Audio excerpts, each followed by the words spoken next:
1917, c'est l'année où tout a basculé pour l'armement moderne. Pendant la Seconde Guerre mondiale, les Alliés redoutaient la cadence de tir infernale des mitrailleuses allemandes. Mais les soldats du Reich, eux, avaient une terreur bien précise, la M2 Browning et sa munition de calibre 50. Pourquoi une telle peur? La réponse tient en deux noms donnés par les troupes sur le terrain, le hachoir à viande et le broyeur de Bosch. Mais la réalité est encore plus sombre. À l'image, l'impact d'une balle de calibre 50 ne laisse aucune chance.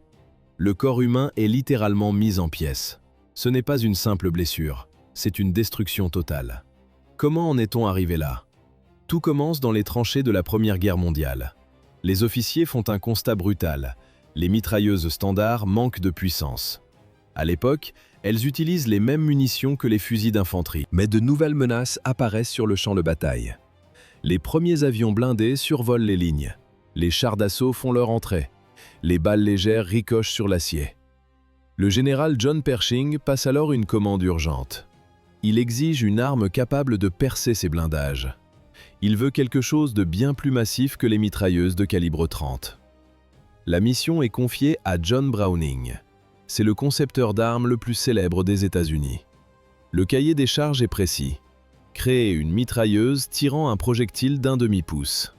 La vitesse doit dépasser les 820 mètres par seconde. C'est un saut technologique immense pour l'époque. Browning ne part pas de zéro. Il prend sa mitrailleuse M1917 à refroidissement par eau, déjà réputée pour sa fiabilité. Il change d'échelle. Il agrandit chaque pièce, chaque ressort, chaque mécanisme pour encaisser la puissance. La munition suit la même logique. C'est une version géante de la cartouche 30-06. Pour garantir une alimentation fluide et éviter les enrayages, la douille est dépourvue de rebord. Les ingénieurs s'inspirent aussi d'une prise de guerre, la cartouche allemande de 13,2 mm utilisée dans les fusils anti-chars. Le résultat est une munition aux dimensions hors normes. À l'écran, on voit la différence de taille entre une balle standard et ce nouveau monstre d'acier. Le projet entre dans sa phase finale. La puissance de feu américaine vient de changer de dimension. Mais ce n'était que le début. 12,7 par 99 mm. C'est le calibre 50B MG. À ce moment précis, les ingénieurs ignorent qu'ils viennent de créer la munition la plus efficace de l'histoire moderne. Le champ de bataille va bientôt devenir son terrain de jeu permanent. Pourquoi ce calibre est-il devenu une légende? La réponse tient en un nom, Browning. Mais au départ, rien n'était gagné. Le premier prototype sort d'usine sous le nom de M1921. C'est une mitrailleuse lourde avec un système de refroidissement à eau. Sa mission principale, abattre des avions. Les tests commencent et les résultats sont décevants. L'infanterie refuse l'arme. Le motif est simple, son poids. La version à eau pèse 54 kg. Le modèle à air, plus léger, affiche tout de même 38 kg sur la balance. Ajoutez à cela un trépied de 20 kg. Un ensemble complet pèse entre 60 et 77 kg, sans compter les munitions. Pour un soldat à pied, c'est un fardeau impossible. À l'image, on voit des soldats peiner à déplacer la carcasse d'acier dans la boue. Le recul est massif, la précision en souffre.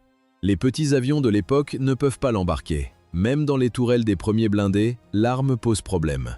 Le mécanisme ne permet une alimentation que par le côté gauche. Le verdict tombe. L'arme ne servira qu'à la défense côtière contre les avions. Personne n'imagine alors la suite. John Browning meurt en l'an 1926. Mais le projet ne s'arrête pas. Ses ingénieurs reprennent les plans et épurent le design. Ils modifient les pièces internes. Désormais, l'alimentation peut basculer à gauche ou à droite en changeant simplement le capot supérieur. Ils créent un boîtier de culasse universel. On peut y fixer 3 types de canons. Un canon à eau, un canon lourd à air ou un canon léger pour l'aviation. La polyvalence change tout. Avec quelques améliorations supplémentaires, l'arme reçoit son nom définitif, la mitrailleuse Browning M2.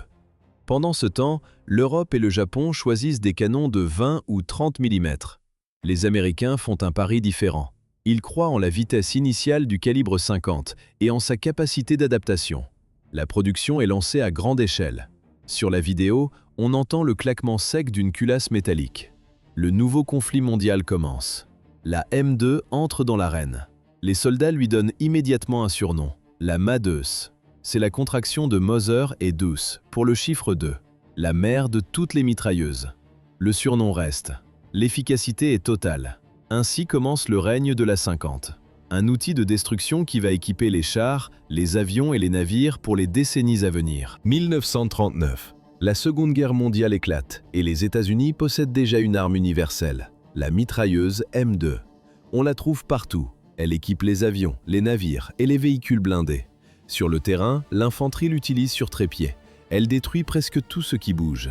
Comment expliquer une telle polyvalence? Au début du conflit, son usage principal reste l'aviation. Les ingénieurs installent des canons plus légers. Ils poussent la cadence de tir au maximum. Le rythme passe de 500 à 1200 coups par minute. C'est presque la vitesse de la MG42 allemande. Pourquoi un tel débit? Les fenêtres de tir en combat aérien sont infimes.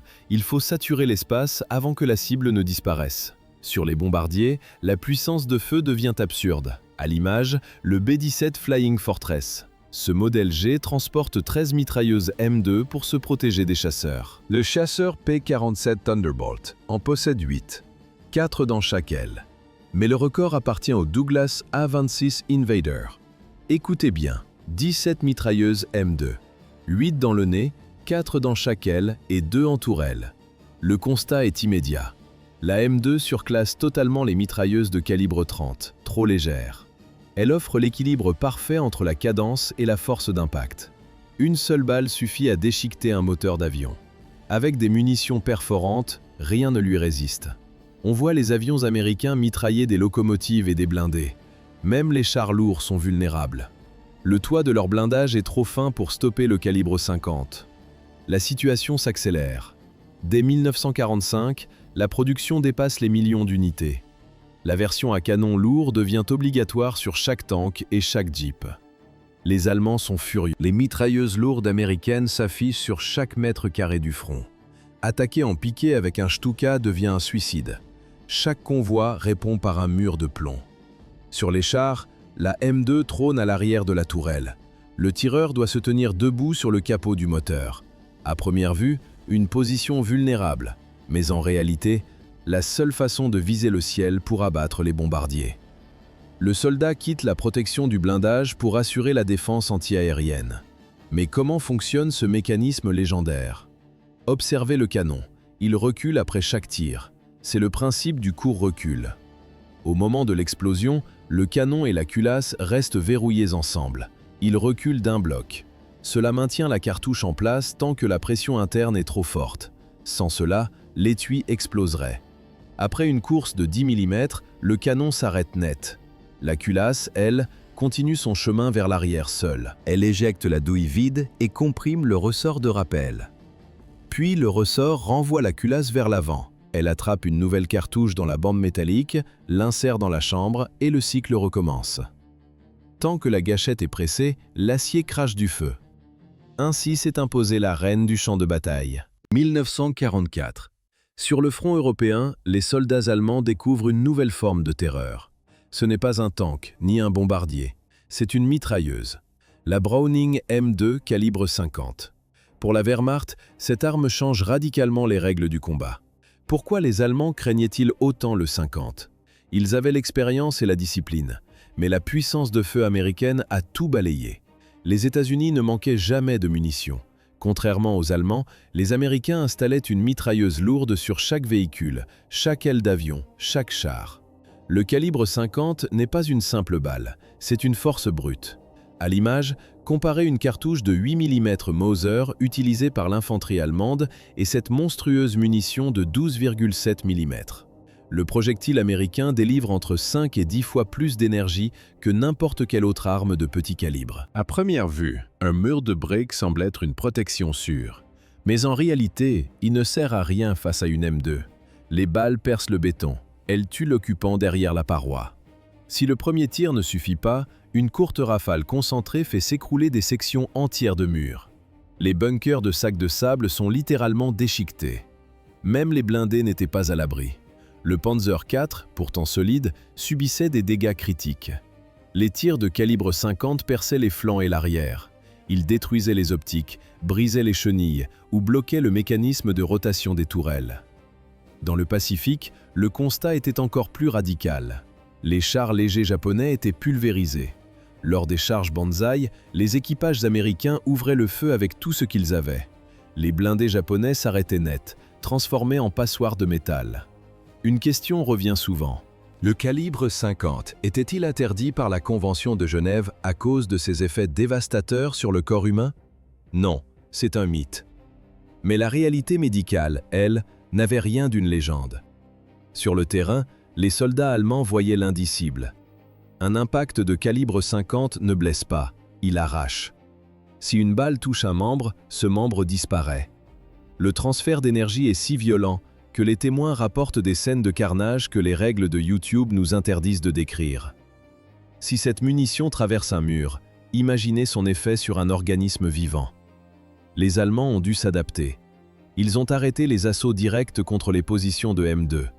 Ils utilisaient désormais des snipers, des tirs de mortier ou de l'artillerie pour éliminer ces nids de mitrailleuses à distance. La confrontation directe était devenue suicidaire. Pourtant, l'Allemagne n'avait aucun équivalent.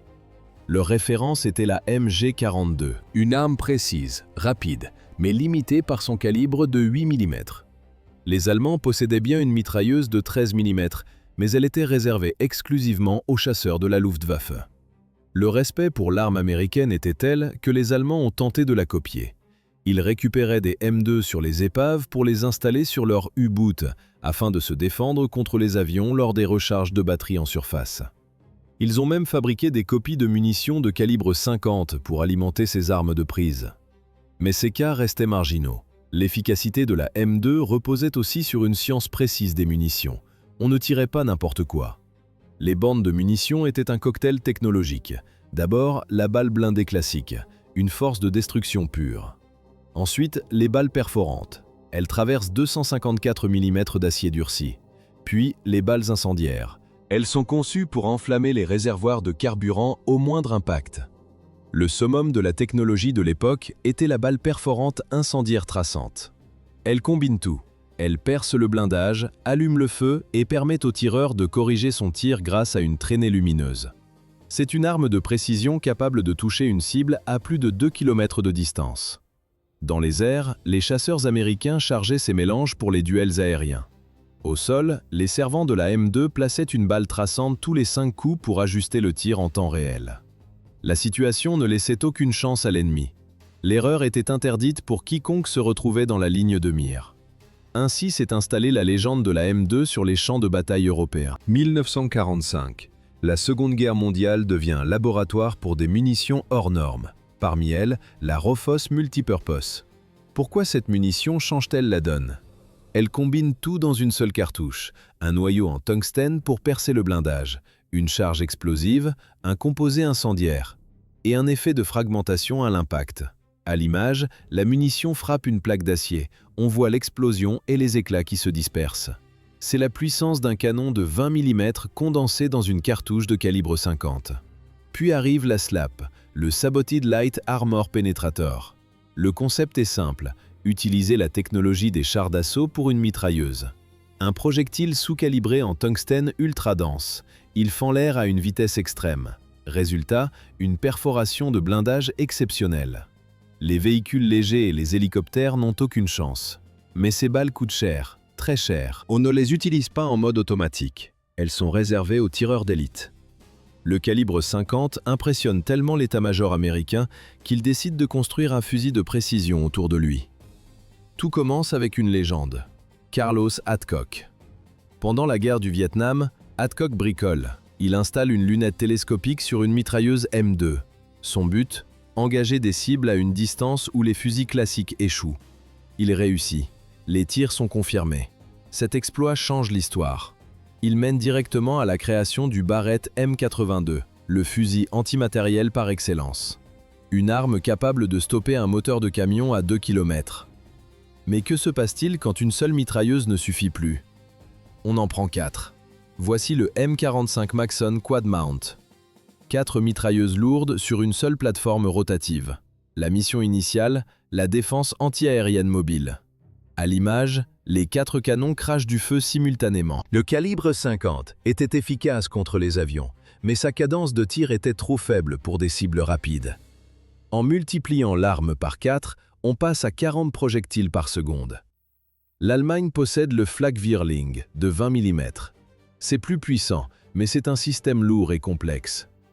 Le Quad 50 américain est plus simple, plus polyvalent. Sa tourelle électrique pivote à 360 degrés. Elle peut pointer le ciel à la verticale en quelques secondes. On l'installe partout, au sol ou sur des camions.